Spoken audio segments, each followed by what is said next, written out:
ये different classes हैं। Next classes of enzyme जो हमारे पास ऑक्सीडो रिडक्टेज है। तो इसका फंक्शन क्या है? EC1 जो अभी बताया था, ऑक्सीडो रिडक्टेज, ये ट्रांसफर करता है इलेक्ट्रॉन्स को। इसका मतलब ये रिडॉक्स रिएक्शन को कैटालाइज करेगा, ऑक्सीडेशन भी होगी और रिडक्शन भी होगी। सेकंड जो क्लास है हमारे पास EC2 ट्रांसफरेजेस, ये ट्रांसफर करेगा फंक्शनल ग्रुप को बिटवीन मॉलिक्यूल्स के, दो मॉलिक्यूल्स के दरमियान जो है फंक्शनल ग्रुप उसको ट्रांसफर कर देगा। थर्ड जो EC3 है हमारे पास हाइड्रोलाइसिस, ये ब्रेक करेगा बॉन्ड को बाय एडिंग वाटर, किस बॉन्ड को ये ब्रेक कर देगा। Lyases elimination reaction to form double bond, lyases जो है ये डबल बॉन्ड बना देगा, एलिमिनेशन रिएक्शन एलिमिनेट करेगा और साथ में डबल बॉन्ड जो है एक मॉलिक्यूल के अंदर डबल बॉन्ड जनरेट कर देगा। आइसोमरेसिस रीअरेंजमेंट, आइसोमर बनाएगा। इंट्रामोलिकुलर रीअरेंजमेंट करके उसके mean structural chemical formula same, molecular formula same रहेगा, स्ट्रक्चरल फार्मूला जो है उसको वेरी कर देगा, ग्रुप को ट्रांसफर कर देगा। Intramolecular rearrangement between a same molecule, within a same molecule, ठीक है। Ligases next join molecules with new bond, कि पहले बॉन्ड को ब्रेक करेगा और उसकी जगह दूसरा मॉलिक्यूल जो है उसको अटैच कर देगा, ज्वाइन करेगा बेसिकली।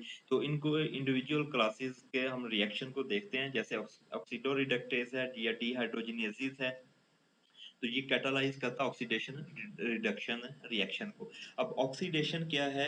एडिशन ऑफ ऑक्सीजन या रिमूवल ऑफ हाइड्रोजन या increase in valency of metal ion, इसको हम कहते हैं ऑक्सीडेशन।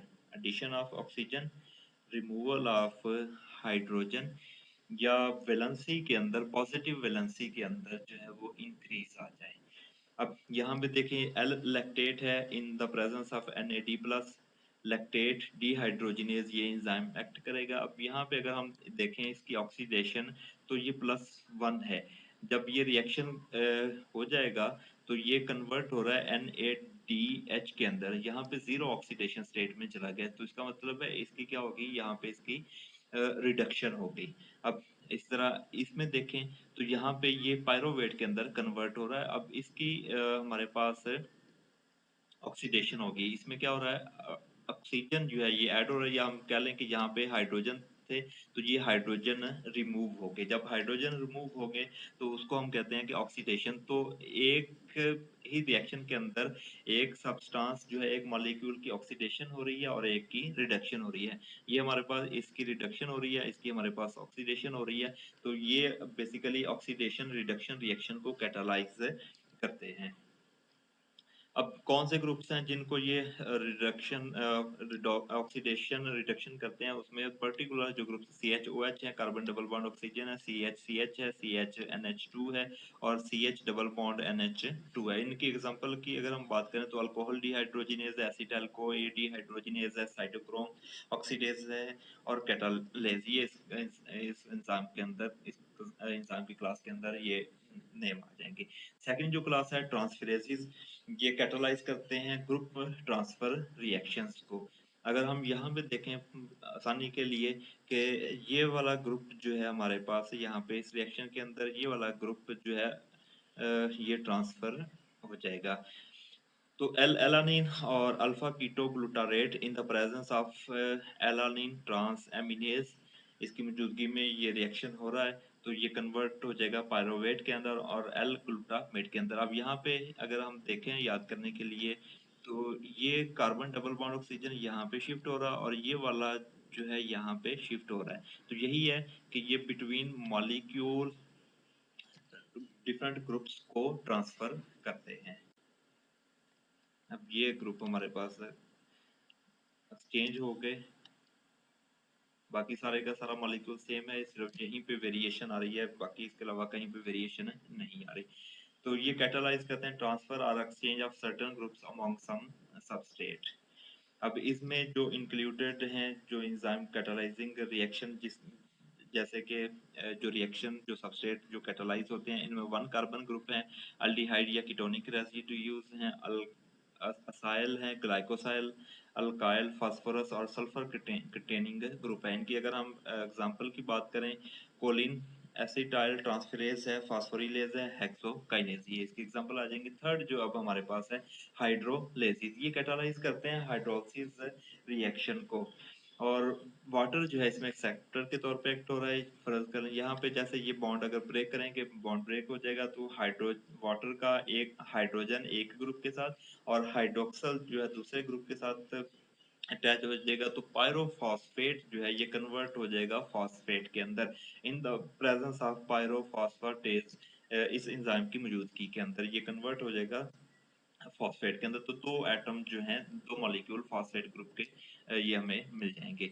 नेक्स्ट जो क्लास है हमारे पास लाइएसिस, catalyze lysis of a substrate generating a double bond। अब ये डबल बॉन्ड को प्रेफर करते हैं, जैसे अब यहाँ से ब्रेक करेगा और हाइड्रोजन जो है इसके साथ अटैच हो जाएगा और यहाँ पे हमारे पास डबल बॉन्ड जनरेट हो जाएगा। अब एसिटाल्डिहाइड प्लस कार्बन डाइऑक्साइड, तो यहाँ पे अगर हम देखें कार्बन डबल बॉन्ड ऑक्सीजन था, ये सिंगल बॉन्ड ऑक्सीजन था, तो यहाँ पे इसने कार्बन डाइऑक्साइड बनाया और साथ में डबल बॉन्ड जो है ये रिएक्शन के अंदर इंट्रोड्यूस करती है। डबल बॉन्ड पहले ब्रेक किया और ब्रेकिंग के बाद डबल बॉन्ड जो है उनको उसके अंदर इंट्रोड्यूस करवा दिया। जो नेक्स्ट क्लास है हमारे पास आइसोमरेसिस है, तो डिफरेंट आइसोमर्स रीअरेंजमेंट जो है ये करेगा। जैसे यहाँ पे हम एल एलानीन है तो ये कन्वर्ट हो रहा है डी एलानीन के अंदर in the presence of alanine racemase enzyme की मौजूदगी में। तो यहाँ पे अगर हम देखें ये हमारे पास लेफ्ट साइड पे है, ये एंजाइम इसको कन्वर्ट कर देगा, ले आएगा इस राइट साइड के ऊपर, और ये एच जो है ये शिफ्ट हो जाएगा, तो ये मिरर इमेज बन जाएंगे, इनएंशियोमर्स बन जाएंगे। तो ये रिएक्शन जो है ये हमारे पास आइसोमरेसिस के अंदर आ रहा है कि मॉलिक्यूलर फार्मूला सेम है, सिर्फ स्ट्रक्चर के अंदर स्टीरियो केमिस्ट्री के अंदर इसकी वेरिएशन आई है। तो ये कन्वर्जन जो है आइसोमर्स की कन्वर्जन के अंदर रोल प्ले करता है, ज्योमेट्रिक आइसोमर्स या ऑप्टिकल आइसोमर्स, जिनको हम ऑप्टिकल आइसोमर्स जो है इनएंशियोमर्स कह लें। आइसोमर्स जो है डी एल फॉर्म, ये हमारे पास आइसोमरेसिस क्लास की एग्जांपल आ गई। नेक्स्ट जो लास्ट क्लास है हमारे पास लाइगेसिस जो है, या इसको हम सिंथेसिस का नाम भी देते हैं। ये कैटालाइज करता है लाइगेशन को या ज्वाइनिंग ऑफ टू सबस्ट्रेट को, और इसके लिए हमें एनर्जी रिक्वायर्ड होती है, that is ATP, adenosine triphosphate जो है। अब यहाँ पे बेसिकली यहाँ पे वेरिएशन आएगी, बाकी सारे का सारा सेम रहेगा। ये ग्रुप जो है NH2 की फॉर्म में यहाँ पे इसके साथ अटैच हो जाएगा इन the presence of glutamine synthetase. तो ये ग्लूटामेट है, एटीपी प्लस अमोनियम आयन जो है ये इसके साथ इंटरेक्ट करेगा, तो एल ग्लूटामीन के अंदर ये कन्वर्ट हो जाएगा। तो ये हमारे पास लाइगेसिस या सिंथेसिस इसकी एग्जांपल है। ये कैटालाइज करते हैं synthesis of two molecular substrate into one molecular compound with the release of energy. अब यहाँ पे साथ में ADP adenosine diphosphate plus inorganic phosphate जो है ये हमें मिलेंगे। इस कैटेगरी के अंदर अगर हम बात करें तो जो डिफरेंट रिएक्शन एंजाइम कैटालाइजिंग रिएक्शंस हैं, farming carbon oxygen bond, carbon sulphur bond, carbon nitrogen bond and carbon carbon bond जो है ये बेसिकली जनरेट होते हैं। जैसे यहाँ पे देखा हमने कि कार्बन बॉन्ड उसके साथ ऑक्सीजन जो है ये नाइट्रोजन जो है ये बाइंड कर गया है। तो ये फेमस रिएक्शंस हैं जो ये कैरी आउट करता है कि जो नया बॉन्ड बनेगा वो कार्बन का ऑक्सीजन के साथ पॉसिबल है, कार्बन का सल्फर के साथ, कार्बन का नाइट्रोजन के साथ, या कार्बन का कार्बन के साथ। तो इसकी अगर हम एग्जांपल की बात करें, एसिटाइल को ए सिंथेटेज है, ग्लूटामिन सिंथेटेज है, एसिटाइल को ए कार्बोक्सिलेज है। तो ये अब हमारा एंजाइम बेसिक जो टर्मिनोलॉजीज हैं, क्लासिफिकेशन एंजाइम्स की डिफरेंट क्लासेस और उनकी टाइप ऑफ रिएक्शन जो है ये हमने कंप्लीट कर दी है।